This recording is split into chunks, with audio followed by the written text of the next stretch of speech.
Ketika seorang siswa SMK lebih paham arti keadilan daripada para penguasa, berarti negara kita sedang tidak baik-baik saja. Di tengah riuhnya program MBG muncul satu suara yang tidak biasa. Raffi Arsha Maulidi, siswa SMK NU Miftahul Falah Kudus. Ia mengirim surat kepada Presiden Prabowo tentang MBG. Ia tidak meminta lebih. Ia justru meminta agar jatahnya diuangkan dan diberikan kepada gurunya. Sekolahnya masih setengah tahun lagi. Jatah MBG-nya jika diuangkan berjumlah sekitar 6.750.000. Sebuah permintaan sederhana tapi mengguncang nurani. Ia sedang mengajarkan kita arti kepekaan. Di saat program bantuan datang, ia tidak melihat itu sebagai hak pribadi semata, tetapi sebagai peluang untuk membantu gurunya. Di saat yang lain banyak orang berlomba mengambil manfaat, Raffi justru memilih memberi. Ia melihat gurunya seringkali luput dari perhatian negara. Ini bukan tentang menolak program, tapi tentang mengingatkan bahwa keadilan harus terasa sampai ke mereka yang benar-benar berjuang di garis depan pendidikan. Pikirannya tajam, perasaannya halus, logikanya berjalan. Raffi telah membuat sejarah. Ini bukan soal uang, ini soal empati. Ini juga tentang bagaimana kritik seorang anak bisa memiliki kepedulian yang tidak dimiliki oleh para pejabat. Sikap Raffi adalah cermin bahwa generasi muda masih punya harapan, dan seharusnya keberanian seperti ini tidak boleh dibiarkan sendiri. Ini harus jadi contoh bagi gerakan, jadi kesadaran bersama, dan dia mengajak teman-teman pelajar untuk tidak diam. Sudah saatnya berani menyuarakan pentingnya kesejahteraan guru sebagai pilar utama kemajuan bangsa. Dia tidak membicarakan soal gizi, tapi dia membicarakan soal siapa yang paling berjasa dalam kemajuan bangsa. Pak Prabowo harus menerima tawaran ini. Pak Prabowo harus tahu, dia minta dialihkan jatah MBG-nya bukan untuk yang lain, tapi untuk kesejahteraan guru. Ternyata negara ini lebih menghargai tai daripada ide. Sesuatu yang keluar dari pantat kita lebih mahal daripada yang keluar dari otak kita. Kasus Amsal Kristi Sitepu ini menunjukkan bahwa pikiran, ide, dan gagasan kita tidak dihargai di negeri ini. Sementara kotoran kita sesuatu yang keluar dari pantat ada harganya. Bayangin, Anda masuk ke toilet umum saja untuk kencing itu bayar 2.000. Buang air besar bayar 3.000. Sementara editing, cutting tidak boleh bayar. Kalau harus bayar lantas dianggap korupsi. Ini gila kan? Seolah berpikir itu dosa. Seolah gagasan adalah kejahatan. Padahal sejak kapan ide menjadi musuh negara? Kita diajarkan di sekolah untuk kreatif. Tapi untuk kreativitas ketika masuk ke sistem justru dihukum. Emang bangsat kalian yang mengelola republik lebih mementingkan isi perut daripada isi otak. Pemerintah kita ini pemerintah yang malas mikir, yang gak kreatif, yang makan gaji buta. Bayangin konflik di Timur Tengah mengakibatkan kapal tanker BBM kita gagal melewati Selat Hormuz. Tidak diberi izin oleh Iran. Kenapa? Karena Iran menganggap kita ini sekutu Israel dan Amerika. Imbasnya ke depan kita akan seperti negara-negara yang lain. Kita akan krisis energi. Nah, solusi pemerintah ini macam-macam. Gak cerdas sama sekali. Bayangin ada menteri yang usul untuk mematikan kompor kalau masakan sudah matang. Ada menteri yang usul WFH, kerja dari rumah. Ada yang usul sekolah daring, sekolah dari rumah, tapi gagal karena tekanan netizen.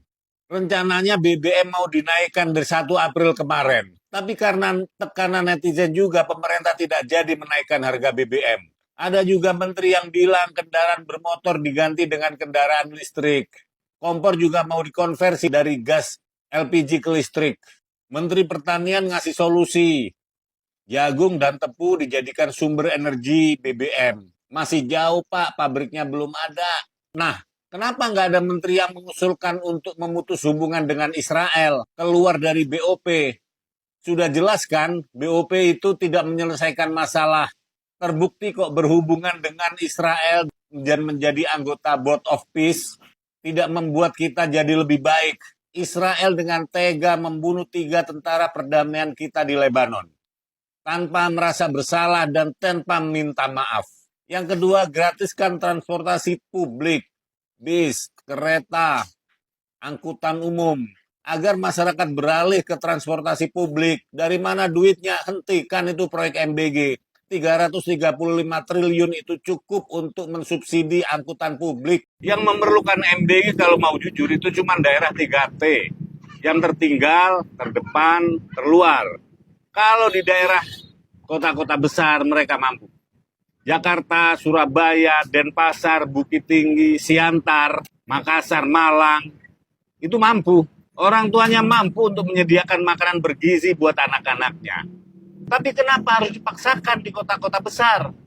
Di sekolah-sekolah yang murid-muridnya itu memang keluarga mampu. Bahkan kalau mau jujur, banyak MBG yang di bawah standar gizi. Banyak mengecewakan, banyak yang tidak bergizi.